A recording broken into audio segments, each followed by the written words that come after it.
விடவில்லையே,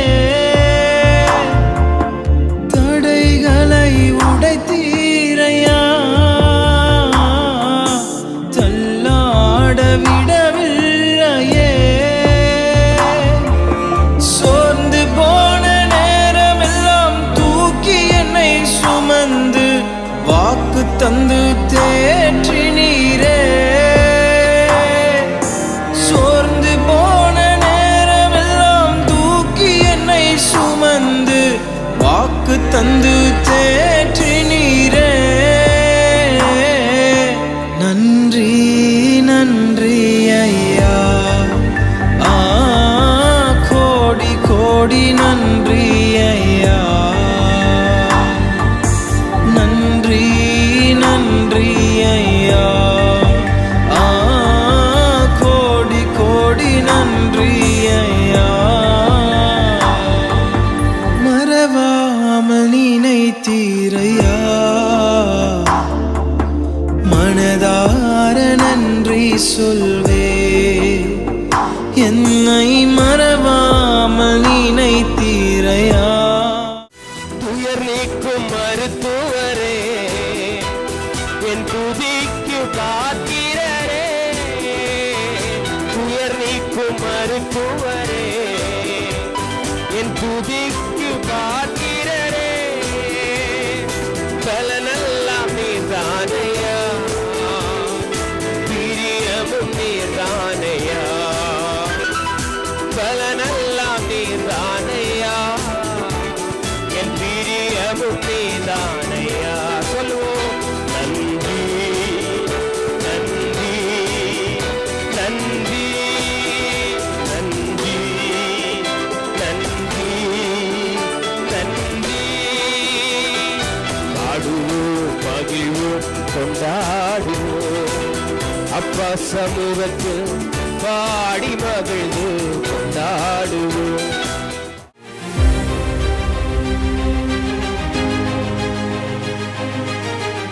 பிரசங்கி 11:1. உன் ஆகாரத்தை தண்ணீர்கள் மேல் போடு, அநேக நாட்களுக்கு பின்பு அதன் பலனை காண்பாய். இந்த வசனம் உங்களுக்கு புரியுதா? தண்ணீருக்குள்ளே போயிட்டு நம்ம சாப்பாடு எடுத்து போட முடியுமா? போட்டால் என்னாகும்? வீணாக போயிடும், அவ்வளோதான். தண்ணீரில் போட்டது அப்படி போயிடும், திரும்பி வராது. ஆனால் இங்கே பைபிள் சொல்லுகிறது, நீ போடு, தண்ணீரில் போடு, அநேக நாட்களுக்கு பிறகு உனக்கு பலன் கிடைக்கும். அப்படி என்றால் என்ன அர்த்தம்? நம்முடைய பணத்தை, கர்த்தர் நமக்கு தருகிற வருமானத்தை ஆண்டவருடைய ஊழியத்திற்காக, தேவனுடைய ராஜ்யத்தை கட்டுவதற்காக நாம் போட வேண்டும்.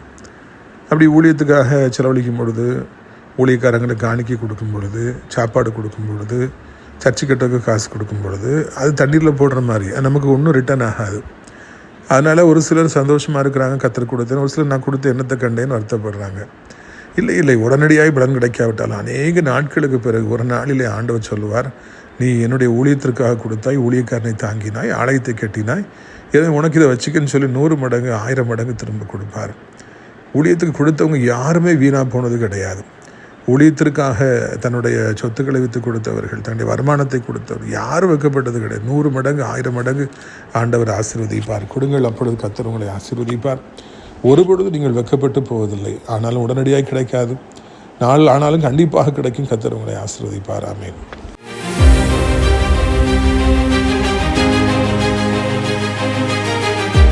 சிறியவனை பொழுதிலிருந்தும் எளியவனை குப்பையிலிருந்தும் எடுத்து உயர்த்தி ராஜாக்களோடும் பிரபுக்களோடும் பந்தியிருக்க செய்கிற அருமை ஆண்டவர் இயேசு கிறிஸ்துவின் இனிதான நாமத்தினாலே இந்த சத்தத்தை கேட்கின்ற அனைத்து தேவனுடைய பிள்ளைகளுக்கும் என்னுடைய அன்பான வாழ்த்தல்கள்.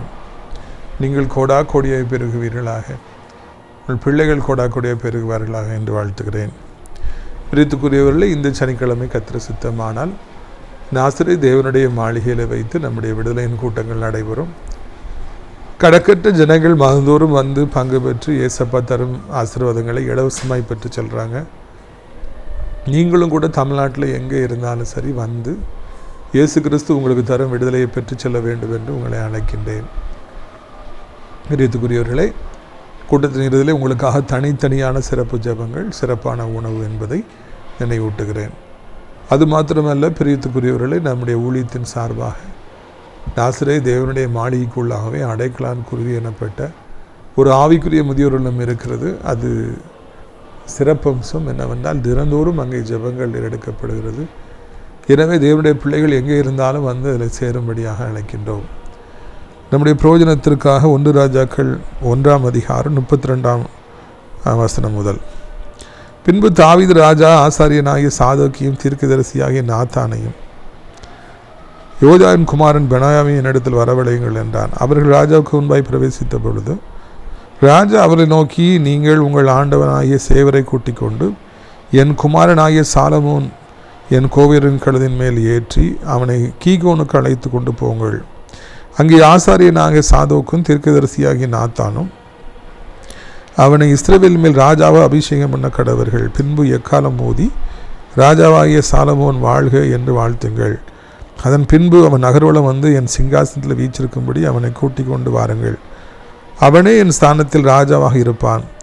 அவன் இஸ்ரவேலின் மேலும் யூதாவின் மேலும் தலைவனாக இருக்கும்படி அவனை ஏற்படுத்தினேன் என்றான். மிக முக்கியமான ஒரு நிகழ்வைத்தான் இந்த இடத்தில் நாம் பார்க்கின்றோம். ஒரு பக்கம் தகப்பனை கேட்காமல், ராஜாவை கேட்காமல், அவருடைய மகனாகிய அதோனியா தன்னைத்தானே ராஜாவாக அறிவிக்கும்படியாக ஒரு பெரிய விருந்தை அவன் செய்திருக்கின்றான். யோவாப் படைத்தளபதி இன்னும் அநேகரை முக்கியஸ்தர்களை அவன் வீட்டிற்கு அழைத்திருக்கிறான். அநேக ஆடு மாடுகளை அடித்து தடபுடலாக விருந்து நடந்து கொண்டிருக்கின்றது. ஆரவாரம் நடந்து கொண்டிருக்கிறது. எந்த நேரத்திலும் அவனை தன்னைத்தானே அவன் ராஜாவாக அறிவிக்கப் போகிறான். அதன் பின்பு இஸ்ரவேலின் சிங்காசனம் தாவீதுக்கு பிறகு அதோனியாவிடத்தில் போய்விடும். கர்த்தருக்கு சித்தமில்லாதவன், கர்த்தரை தேடாதவன், கர்த்தருக்கு பயப்படாதவன், தகப்பனை மதியாதவன், அப்சலோமை போலவே அவனும் தாண்டோட்டித்தனமாக செயல்படுபவன். இஸ்ரவேலுக்கு அழிவின் காலத்தை அவன் கொண்டு வருவான்.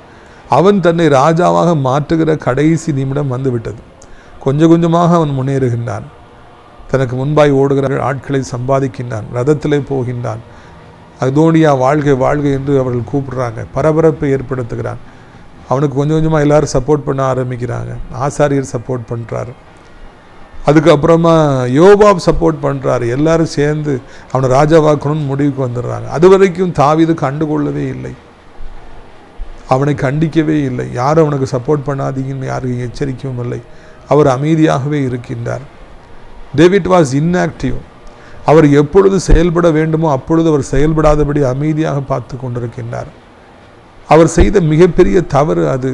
அவனை வளர விட்டபடியினாலே விஷ செடியாக, கேன்சராக அவன் வளர்ந்து கொண்டே போகிறான். வளர்ந்து வளர்ந்து வளர்ந்து தன்னைத்தானே ராஜா என்று சொல்லி அவன் சொல்லுகிற அளவுக்கு வந்து விடுகிறான்.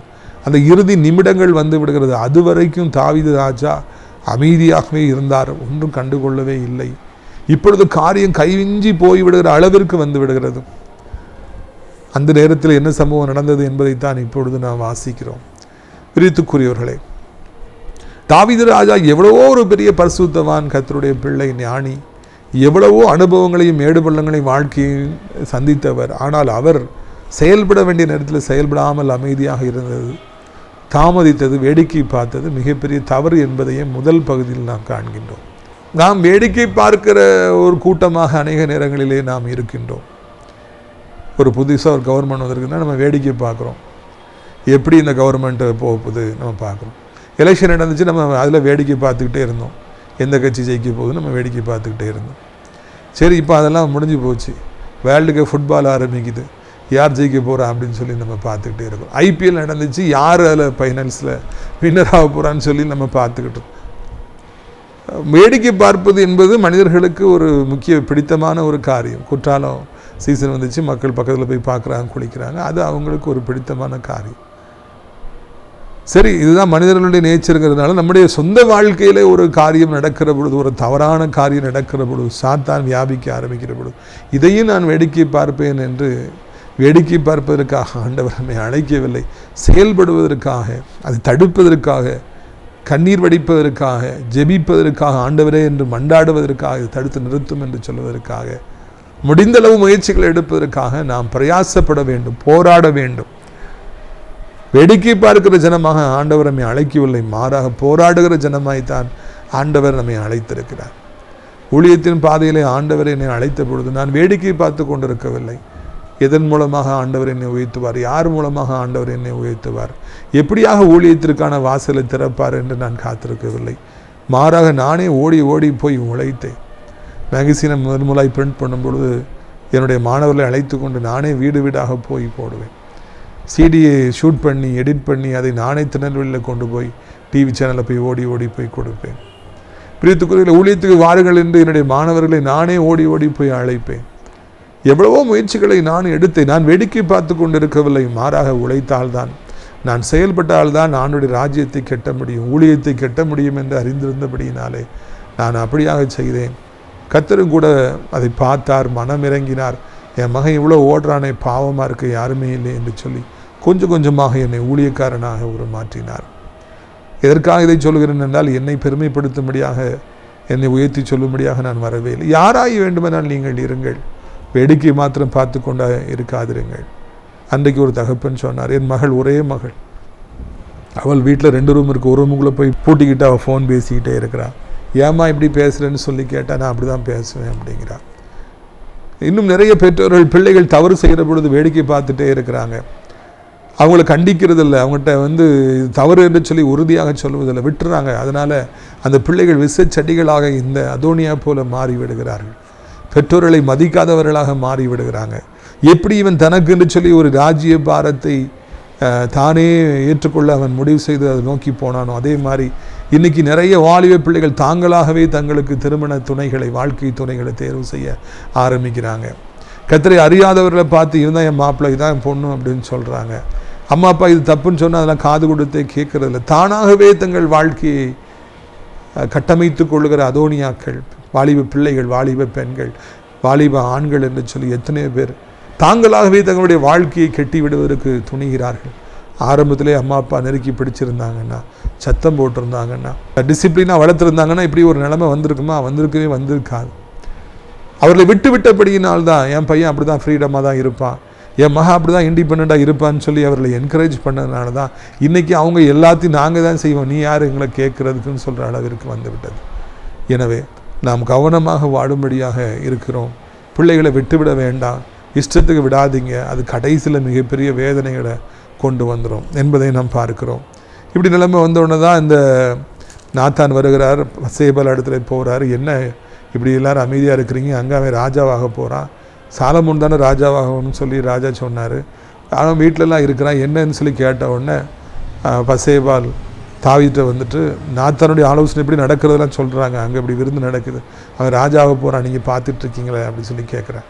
உடனே ராஜா வீறு கொண்டு எழுகின்றார். என்னை கேட்காமலேயே அவன் தன்னைத்தானே ராஜா என்று சொல்கிறான், என்னை மதிக்காமலேயே செயல்படுகிறான், கர்த்தருடைய சித்தம் என் மகன் சாலமோன் தானே, யாரங்கே என்று சொல்லி அழைத்து, தீர்க்கதரிசியாகி நாத்தானை அழைத்து, அபியாத்தார் எனப்பட்ட ஆசாரியனை அழைத்து, பெனையா என்கிற படைத்தளபதி அழைத்து, எல்லா போர்ச்செயரையும் கூட்டுட்டு போய் கீஹோனுக்கு போய் அங்கே என் மகனை ராஜாவாக அபிஷேகம் பண்ணி, ராஜா வாழ்கை என்று கூப்பிட்டு நகர்வனம் கொண்டு வந்து அரண்மனைக்கு அழைத்து கொண்டு வந்து என் சிங்காசனத்தில் உட்கார வைங்கன்னு சொல்லி அங்கே ராஜா கட்டளையிட்டார் என்று காண்கிறோம்.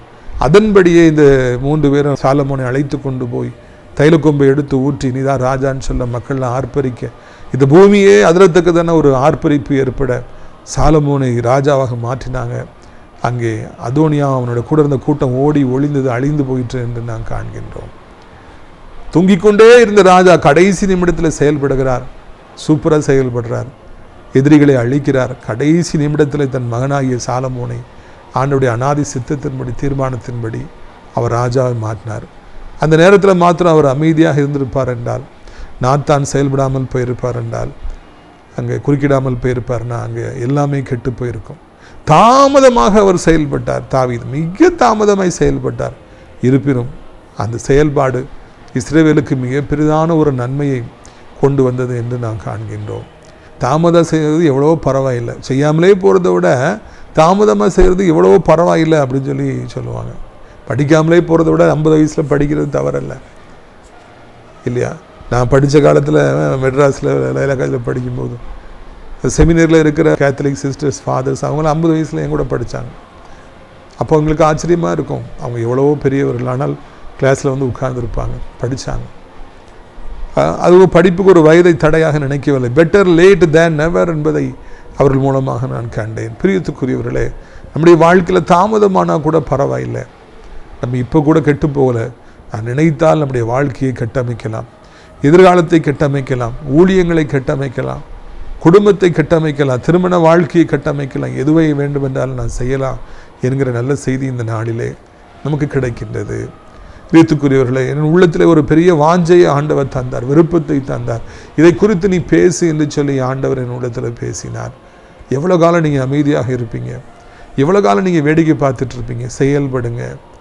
எவ்வளோ லேட் ஆயிடுச்சு, இனி செயல்பட்டு என்ன அப்படின்னு நீங்கள் நினைக்கவே நினைக்காதீங்க. வயசாயிடுச்சுன்னு சொல்லி நீங்கள் நினைக்கவே நினைக்காதீங்க. இனி என்ன இருக்குது அப்படின்னு பேசாதீங்க. ஒன்றும் கெட்டு போகவில்லை.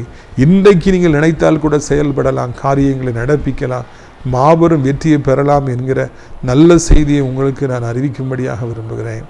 பிரியத்துக்குரியவர்களே, நீங்கள் அப்படி முயற்சி எடுத்து பாருங்கள். லேட் ஆயிடுச்சுன்னு ஆனால் கூட பரவாயில்ல, முயற்சி எடுத்து பாருங்கள்.